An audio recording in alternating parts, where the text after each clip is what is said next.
is Gerald Flaherty, and we're old friends, and we're going to have a conversation today. And Gerry, I'm just going to toss it to you and let you run this show today. Well, good morning, Dave. I mean, typically I do a little interview of superintendents that are using turfRad and just kind of talk shop a little bit with these guys. turfRad's a new tool we're using for measuring moisture. And but I thought, why not talk to Dave Wilber? Everybody knows Dave, and it sounds like you're going to be coming on board with turfRad. So I wanted to kind of talk about that a little bit, introduce you in a different role into the world. Right on. I know everybody knows Dave Wilber. I mean, you can just tell by your set behind you there. I mean, this isn't your first rodeo. So what have you been doing the last 20 years? I mean, the last time you helped me with my soils was back in 2002, I think it was. Yeah. Well, I mean, I've had an interesting and fun life, Gerry. Likewise. I think our business, if you go all in, provides a lot of really cool stuff, doesn't it? And so I started Wilber Turf and Soil Services, which is essentially my consulting company in 1991 after being a superintendent for 7 years. And I've rolled with that, ever since.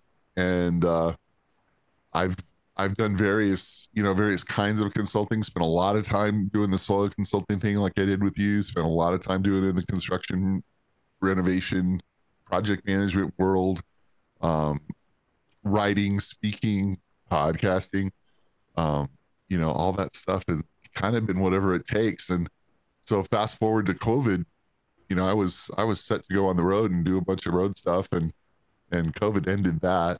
I wasn't going to go to Australia, New Zealand, or any of those places, thankfully it ended some of that, huh? Yeah. And along the way, some challenges, which I was pretty open about, talked a lot about mental health and, work-life balance and all that sort of stuff after the death of my mom in 2015, where I had to be her primary caretaker, and it really changed my life. So a couple of big life-changing events, that and COVID. And I thought, you know what? I'm getting old. I think I need to kind of retire, or at least semi-retire. And that's kind of been my life. I mean, I've been picking and choosing, the consulting things that I like to do. And I worked for the local school district. I've just done some fun stuff that I wanted to do. And I really kind of was enjoying my world. And then I got a phone call. And it was basically, Dave, I want, a good friend of mine said, I want to introduce you to the turfRad guys. And I knew about turfRad. I knew what was going on. And of course, knowing about you and Jamie and taskTracker and all that. And I ended up having a couple of really great conversations with Derek from turfRad, who was the PhD and the thought guy behind all that. And we ended up talking and saying, well, maybe, Dave, you want to kind of come on board and do some tech stuff for us. And, they dreamt up some sort of title, Gerry, I don't know, director of customer success officer. I've heard it all, That's all the rage. Yeah. Everybody has to have a title, and I just was like, well, you can call me technical evangelist. I don't care what you call me, still Dave Wilber. So it's a new gig, and we're figuring it out. I mean, I'm just kind of digging into the back door of turfRad and understanding, kind of how it's going with the users that have it out there, and how it interfaces with taskTracker, all those sorts of things. So it's just been, every day's been, I make more questions than answers every day lately. That's a good way to go about it. I mean, right. Well, the turfRad guys they've been awesome. I mean, they're growing in the turf industry. I mean, Derek was not a turf guy, and right. But he's turning into one. So was Rob and the rest of the team. They're starting to get what we as superintendents do. But I'm really glad that they brought you on, because I think you'll help bring it to the superintendents and help. Just get it to the superintendents and make them feel comfortable and that sort of thing. And, you talk the talk, so that we don't have to teach you the talk. That's for sure. Well, I think the the user that introduced us and the few people that have been using TurfRad that said yes, this is a good idea. Because at first I was like, well, what? I don't know. Is it? Why do you think this is a fit? Right? That's what I asked the users. And one of the things that kind of came out from all that is that and then as I started to look at the mapping and the, and and what the data is, I started to see that there's a lot of patterning. There's a lot of things that I'm fascinated by anyway. Gerry, in the in the Western United States, we spend a lot of time talking about water, don't we? Oh yeah, And yeah, and I for talk sure, sure. about They're I pretty much all day. yeah, Everything revolves around it. and now we're talking about it, kind of worldwide, and water is a constant conversation. It's one of my favorite conversations. Water quality is one of my my areas of expertise. Water use, water management, and when I'm on site, I'm frequently leading the conversation with with irrigation stuff, right? So as I started to dig in and see what was being produced with this thing, because I've seen other data sources and stuff, and it would to me it didn't really ground prove that much, and I was I was not quick to adopt the the handheld sensor world so much. I mean, I saw its use for greens, but I thought, how can we calibrate anything in a larger area, Mhm. right? And Yeah, exactly. where are we using our water in large areas, you know? Yeah, yeah. So, and I saw people trying to, measure their fairways and trying to do stuff. And I just never saw anything that was panning out that I could say, legit say to somebody, this is how to get this dialed in. And, Hmm. all of a sudden I see some TurfRad maps and I go, this is how to get this dialed in. It was Yeah, just very obvious to me. And, so it's pretty cool that I can dig into that with some people who are, they're developing this data now that they've been using the sensors for a while, and that's all working, and the tech side of it is is really smooth. You guys are figuring that out and have figured it out, and the R&D yeah. continues. I want to be there to support people and say, here's, as you well know, superintendents don't always have all the time to dig into all the things, Oh and yeah, I have the luxury of being hyper focused, on things, and really, that's my favorite thing, right?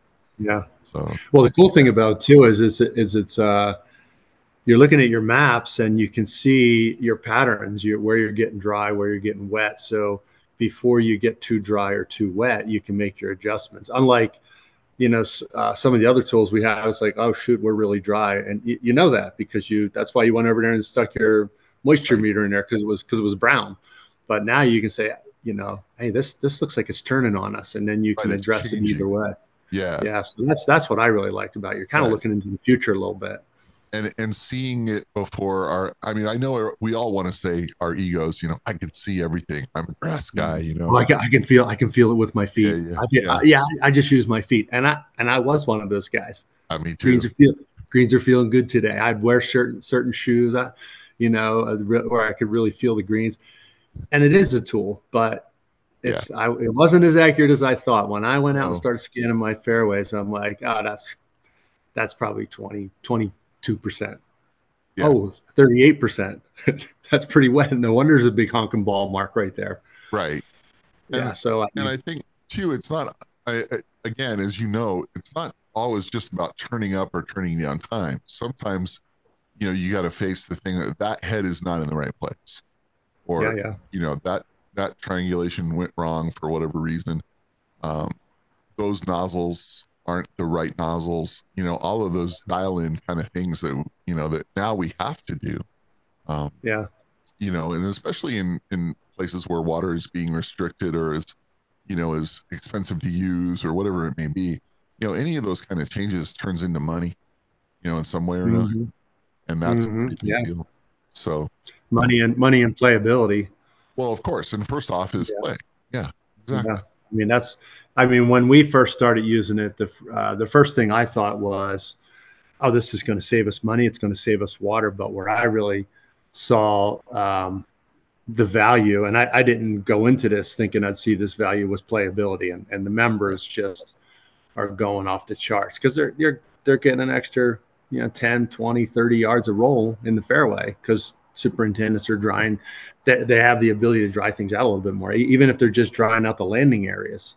So they Right. can kind of control, where they want to dry out and stuff. So I think that's where we're seeing a lot So of you excitement. started to use it that way. You really looked at, area specific type, like I'm going to change the way my golf course plays by changing some percentages in my readings. That's so cool, right? Yeah. That's the thing I I think mean, a I lot of was, people don't get about yeah, this. and I was just like any other superintendent. You always get that handful of members that says the course is too wet, and you go out there with your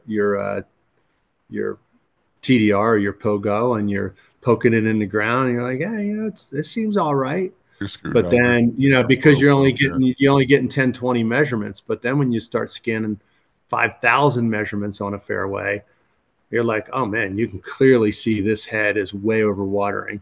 And then you can make some adjustments. And maybe that's where that member's ball landed. And Yeah, he's got a valid complaint. So right. Well, and I think the other thing too is that what it seems to be helping some people with, as I've been talking to people, is, and I'm looking at the fairway and the picture behind you. We'd like to think that that's uniform, as far as soil type goes and all that sort of stuff, but that's just not how sure soils work. I'm sure it's not. It's awfully green. So Yeah, it's probably not uniform. but you know what I'm saying. Yeah, totally. That's not how soils work. That's not how construction works. I mean, I've been famous for making architects and construction people crazy by, yelling at them about mixing soil. Here's a blonde soil, here's a dark soil. They're right next to each other in the fairway. Why'd you guys do that? This is cut, this is fill. Here's compaction. All those sorts of things. I mean, I've really spent a lot of time trying to educate people about what that stuff looks like down the road. And Yeah. and this is again another tool to say, okay, that left side of that fairway is a different soil. It got Yeah. whatever happened during construction, or the days of old Tom Morris, or however you want to look at it. That's different. It's got to be irrigated different. And and that seems like common sense, but then when you really break it down, where are those boundaries? And do those boundaries really match up with what my irrigation system is set to, or where my heads are? There's lots that can be done with all that. So, yeah, Definitely in the beginning stages again. Seems like we're always in the beginning stages with something new and cool, but that's isn't that good? Yeah. Well, that's cool, man. I mean, it's been a long time since I've seen you.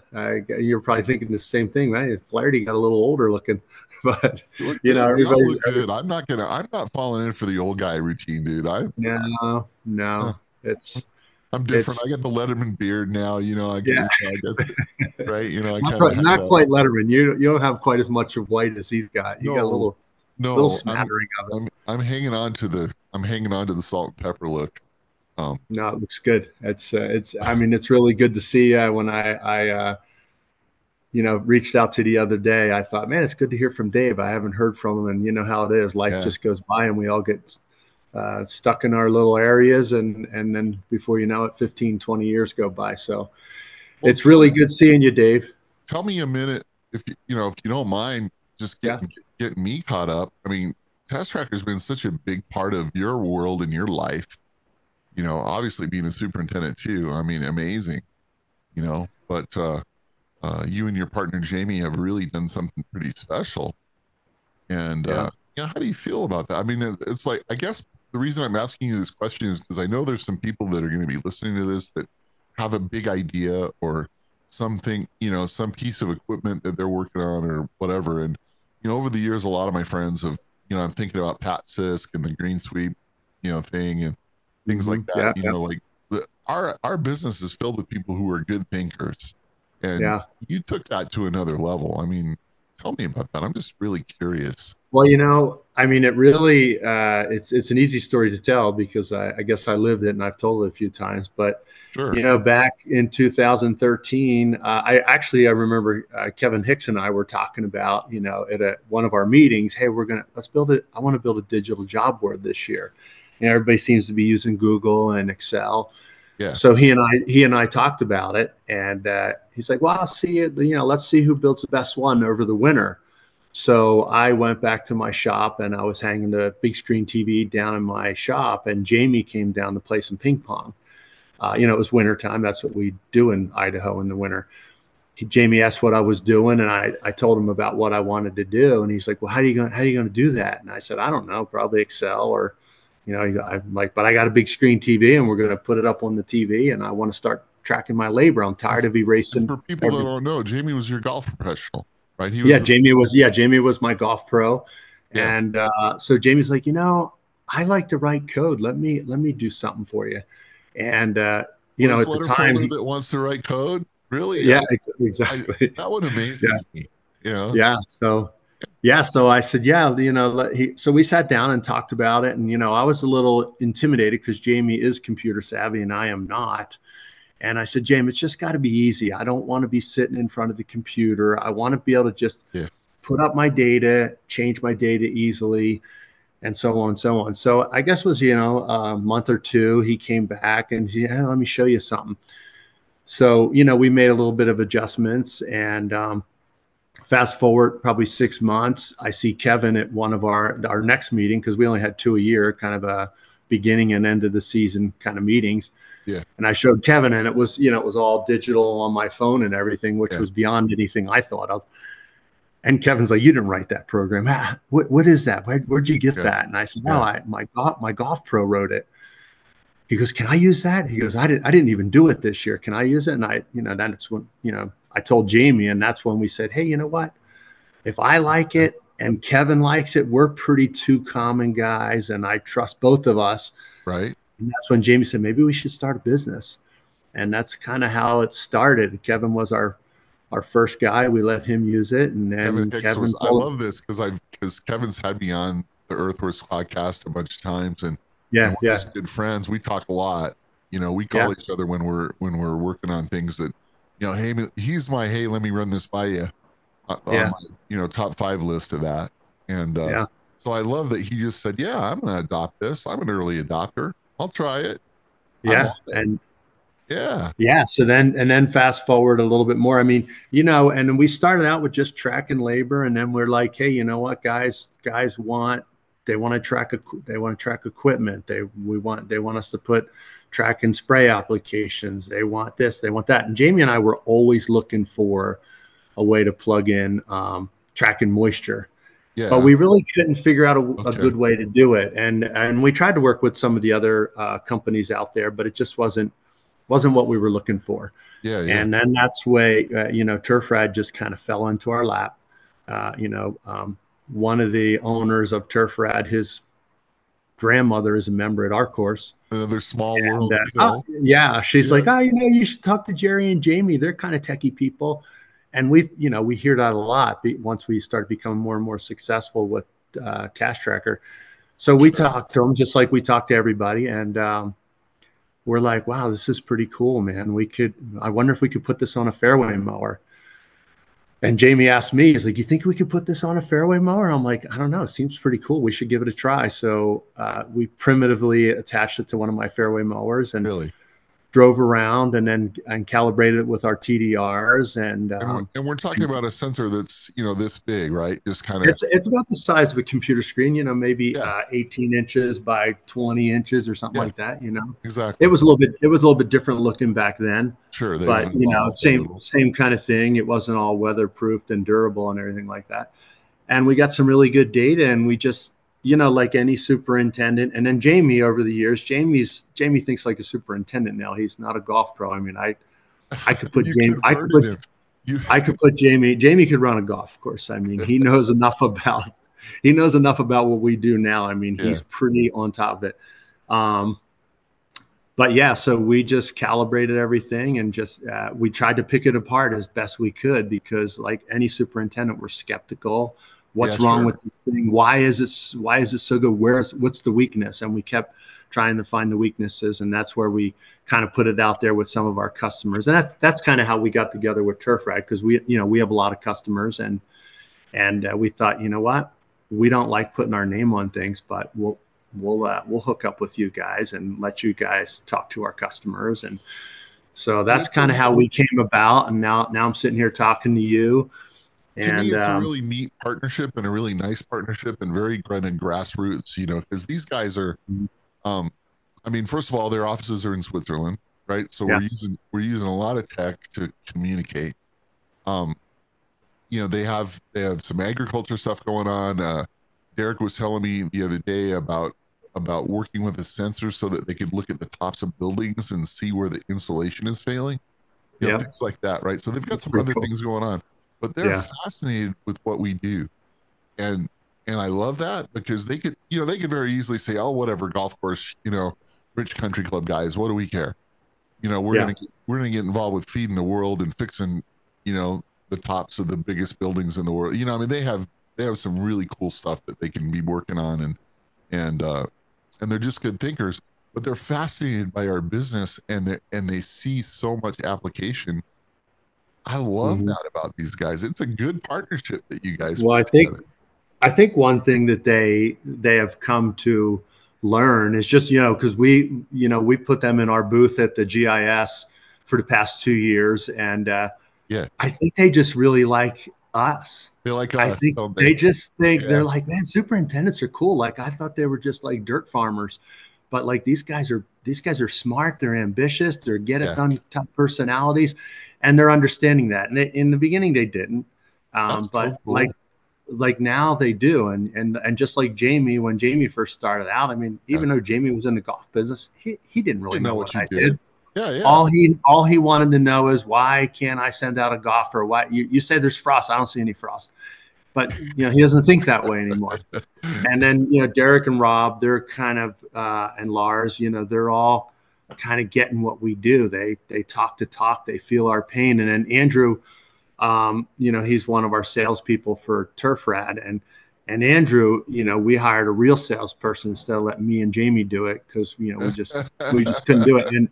But Andrew is a big golfer, and Andrew has really fit into the To the area equation. really, Yeah. really nice. He gets in there and mixes it up with the superintendents, and he's been awesome. So you'll be dealing with Andrew a little bit. So You the guys will vision be is working. that these guys have been smart enough to get a good team around them. You've been smart enough to get good tech around you.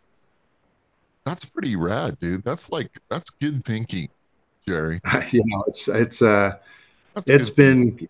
been, well, thanks. It's been cool. I mean, we've been really blessed, and just it didn't come easy. I mean, it came with a lot of hard work and good A lot of late understanding from nights. our club. I mean, Jamie and I, we both worked at the club for probably seven. Jamie worked for 7 years, no, 8 years, and doing taskTracker, and then I worked at the club for 9 years and doing taskTracker. And And the doing club task was understanding, letting us do both. But once it got to the point where we had to kind of cut ties, we were getting a little bit too busy. We did, and we were doing a big renovation at my course, so I didn't want to leave until that was finished. right, So right. the day the last piece of sod hit the ground, that was pretty much when I said it's time to put in my notice and wrap it up this Christmas. So Well, so and yeah, we I'm not going to out you, but you told me the other day on the phone how old you are, and I kind of didn't know that. Like, so like you've I'm made it. old. I mean, You look I've been pretty around. good, man. I mean, come on now, So yeah, it Wow. is time to slow down. And I had to explain that to some people about me. It's like I'd been on the road a couple hundred days a year for more than a decade. You know, Hmm. that'll hurt anybody. Mentally, Well, physically. Relationship wise, and you have to really think hard about in our business. This is my whole mental health thing, which I've been talking about a lot with people. Is you know, you are going to get older, whether you believe it or not. I didn't believe that yeah, when I was, yeah. when I was 30, right? I was going to lead Nobody tall ever does. buildings forever. And Yeah, so, I don't want to say I'm thankful for COVID, but I am thankful for the change that it brought along in my life. sure. And Yeah, I'm thankful because there wouldn't have been an opportunity like what we're talking about today for me, if I'd have yeah. kept doing what I'm doing. But No, it's been good. I worked hard, and I probably worked too hard. Most superintendents our age, they say, man, I wish I would have pulled back a little bit. Like some of these younger guys nowadays, they have a better work-life they sure balance. do. And I Yeah, think they sure do. that's good and healthy. And you know what? They're managing the course just as good or better than Yep. than we ever did. So good for them, and the clubs understand a little bit more. It's just a different mindset now. So Different world. Yeah. I guess we paved the way, and things just keep changing, and courses keep getting better. Is this the People part where keep we getting tell old guy stories about riding the horse uphill both ways in snow, yeah, exactly. barefoot? Yeah, You know? yeah. Used to carry a chunk of firewood to school. Yeah, exactly. Yeah. But I mean, honestly, one of the cool things uh, about some of the things that I've been doing lately is I have gotten to kind of re-interface with some of the younger folks. But our business has a lineage, right? So you start talking about somebody worked for somebody who interned for somebody who, and it all kind of comes together. But there's a lot of names and faces that I hadn't had a chance to meet, and I Yeah, love there's a lot of people I out love there. that. Yeah, Yeah. I love what's going on. I love the leadership initiatives. I love stuff like what Tyler Bloom is doing. Oh Those yeah, kinds of Tyler's things awesome. is just Yeah. amazing. You know, and even you and I being able to sit here today and talk on Zoom and record this and put it out there. I mean, what a thing. Really. Oh, it's cool. Yeah.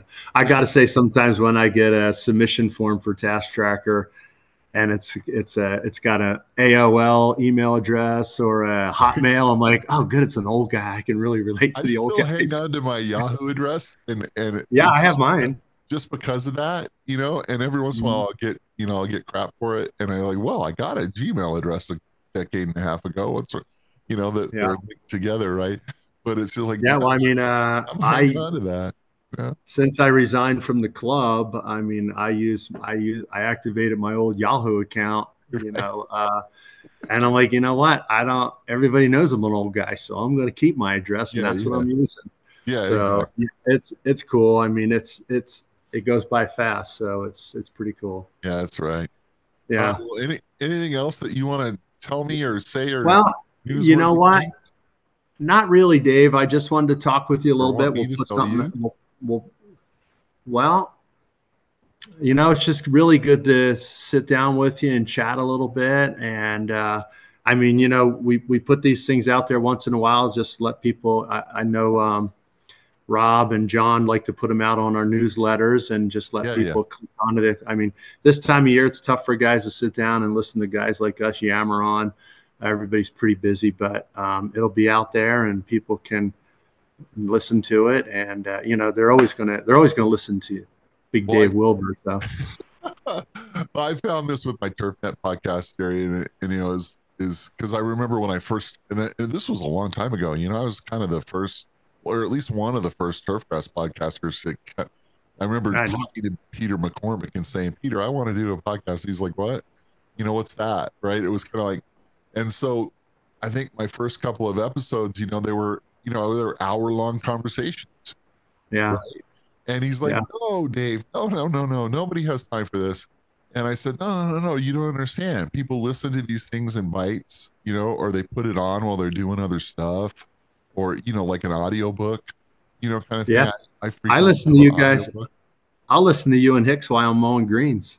I right? just got my Exactly. earbuds in and just go out Yeah. there and listen. And Yeah, and so yeah, no, I mean, listen, we're beautiful men, but nobody has to see us. They can put this in an audio format. So exactly. so the thing is, again, back to the old guy young guy thing, the the generation that's never dropped a needle on an album, on a vinyl album, or never even, some of them now have never even handled the CD, I know. right? What's that? They're so digital, and they listen to this stuff in such a different way. They Mhm. consume these things, kind of constantly, while they're doing other stuff or whatever. And that's why I love doing this, right? Because I get it, because that's what I do. Mhm. That's how my brain works. But I remember just first getting going with podcasting and stuff, and I got a lot of heat for talking too much, talking about silly stuff. Remember talking to Thomas Bassis and Scott Bauer about their adventure racing and the turfgrass, the hardcore turfgrass salespeople were like, nobody wants to hear that.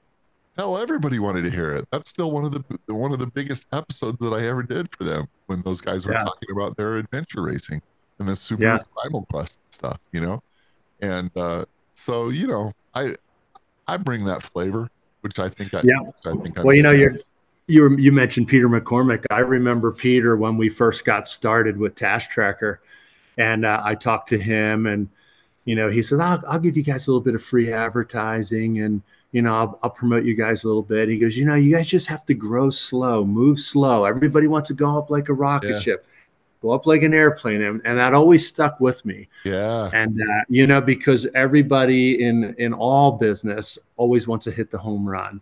They always want to hit it out of the park and make a lot of money and this and that. And I say, you know what? We just need to do what we say we're going to do, and each day we'll get a little bit more busy. We'll get more and more customers, and we'll have more and more people happy. And I always listen to what Peter said, and Jamie did too. And I think that was really part of our success. Peter's like, just do what you say you're going to do. He started TurfNet in 1994. It's 2024. We're talking, and he's still a factor.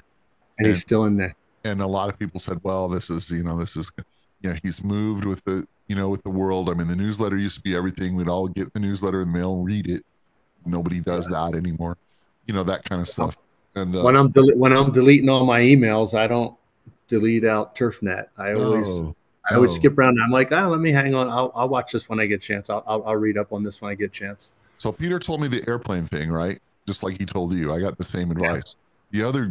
The other perfect piece of advice, and this is a good place to close, for us, is one of the things Peter said to me, and it's just been immensely impactful, is, Wilber, don't look behind you. Don't look to the side of you. Look forward. Don't worry about what they're doing behind you. Don't worry about what they're doing next to you. Look forward, right? Keep your eyes forward. I don't spend a lot of time worrying about what my competitors or whoever else is building or doing whatever, and a lot of the, as you well know, a lot of the industry, it kind of does a little bit of flavor of the month, like, like what's the new cool thing, and Peter was like, no, just look forward and do good. And I took that to heart, and it's been some of the wisest advice I couldn't pay a business coach for better advice than that. Well, the industry tells you what they want. I mean, we go to our chapter meetings, we go to the GIS, we get out there and mix it up. I mean, I was a chapter delegate for 8 years, and you just get out there, and if you just listen, you hear what the industry wants, and the industry tells you. And Jamie and I were lucky enough, we were able to kind of give those guys what they want, and I guess because we were one of the guys, they didn't have a problem telling us some really cool things that we should do, and we always did it. And I think that's where the TurfRad guys are falling into place now. And that's one thing I always said to the TurfRad guys, and I know you're going to say, just listen to what these guys want. They're going to tell you, just listen, stay focused, and keep going forward. And they've been doing a good job at that, so that's why I've been really enjoying. Well, and I told them a story as we were talking about, getting me involved, which is, and a lot of people listening are going to, you've been to a green committee meeting or a, whatever it is, right? Whatever committee or whatever. And there's always a couple of guys sitting at the table who are, they're a little out there, right? This is the gross example, and this never happened, but there was always that one guy that was sitting at the meeting who you knew who eventually was going to say, why can't we put ice cream makers on every tee? That's a good idea. And you just sit there and look at him. And I mean, I remember I called him the sign man. I had one guy on my greens committee who just, he wanted a sign for everything. We'd have filled the golf courses with signs as for, let's put a sign up about this, and let's put I was like, no. So you have to look past the BS a little too, like what is not a thing. And, and I know for the most part, superintendents, I mean, mostly, they're in touch and all that sort of stuff, but you and Jamie could have very easily been pulled in some different directions had you not had your vision, right? You know what I'm saying? I mean, that's got to be true. Well, it's funny you were saying don't look back. And when we first started out, we really didn't have any competitors. And then of course they came along. Yeah. And my first gut reaction was, hey, we should see what they're doing. And Jamie said, I don't want to see what anybody's doing. Yeah. Because I don't want to taint my thought process with other people's, data and this, that. He goes, I don't want to even look at what other people are doing. Let them look at what we're doing.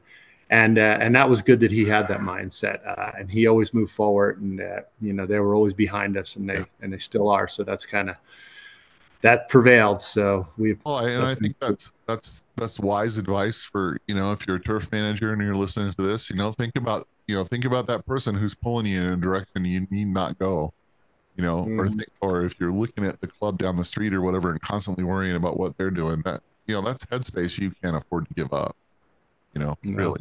So yeah, I learned that. Well, yeah, man. Yeah, Cool. well, we all learn it the hard way. Yeah, man. Well, man, I can't say how much how nice it's been seeing you again and talking with you, and just reconnecting. It's been a long time. I can't believe that many years go by, but I'm looking forward to hanging out a little bit with you and just chatting more. And well, I'll see you at the TurfRad office, I guess. Right at the TerraRad office. Yeah. Yeah. Well, listen, you know, I like what's going on here. I'm super excited about, you know, an opportunity, even as an old guy, to be working with some new stuff and some new people. And you know, these guys are younger, and they're, you know, they're full of, you know, I see their work habits, right? I see when they're, you know, there's an internal communications tool that we use. I see when they're on and when they're not, you know, and Lars, especially, you know, the technical guy, he's working a lot, you know. Lars is good. I like Lars. Yeah, I like Lars too. And so there's a lot of good stuff that's going to come out of the marriage, you know, if you will, of you guys. And now you've found your, you know, your illegitimate stepchild you didn't know you had in Wilber, and this is all going to work out, you know. Yeah, that's cool, man. Well, listen, thanks, man. Thanks for doing this, and we'll definitely be talking more, dude. Okay, sounds good. I'm gonna look forward to every conversation. Giddy up, All right. man. Thanks, Gerry.